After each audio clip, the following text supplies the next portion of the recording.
Should we do something that we probably never thought we would do and actually have a taste of the wine? That's a very good idea. Let's do that. Perfect time to drink a great glass of 1882 Tawny Port. This is your breakfast, Charles.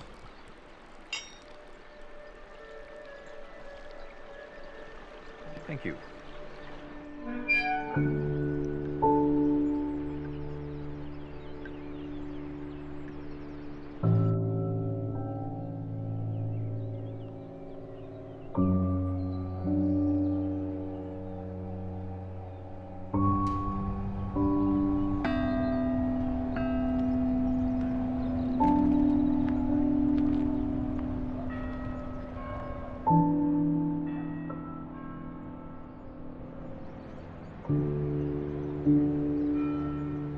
It's hard to imagine that even in 4 or 5 generations' time they would be able to make a wine better than the one we have here today.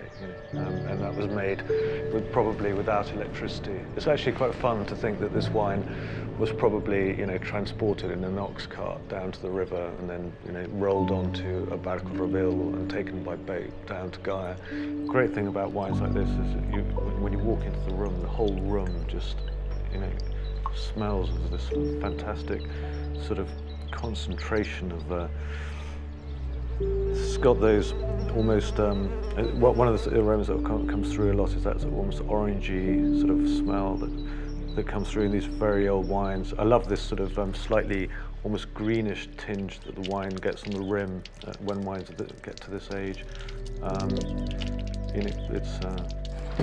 It's zesty vibrance, zest, orange zest, as you say, is absolutely. It's like admiring a sort of a very rare jewel.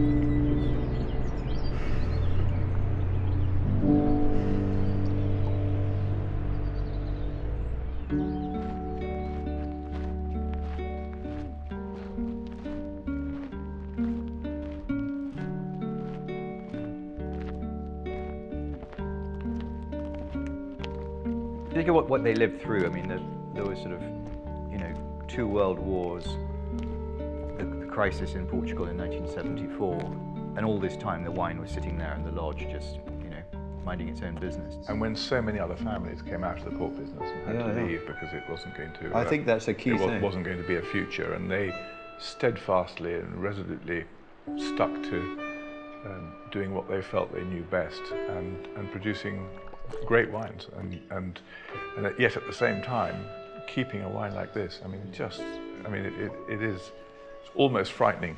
It's so fresh and beautiful fresh finish, and if anything smells of age, that smells of age. That smells of time. Coffee and marzipan, and it's almost a wine that it's almost a sacrilege to describe it. It's just to enjoy the history of.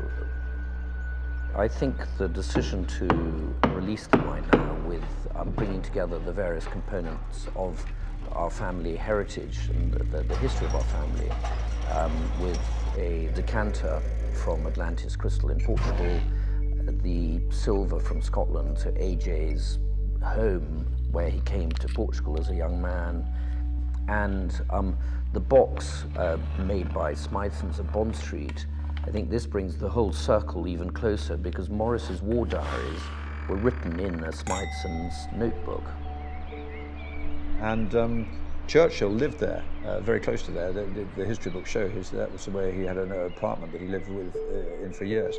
They're crossing the road and he sees Grandpa, this is 1926 or something, and he looks at my grandfather and just lifts his walking stick and says, "Port." He couldn't remember his name. He couldn't remember he was called Morris Symington, but he remembered drinking port with him in the trenches and in the war. And I think that was Grandpa's proudest moment, port.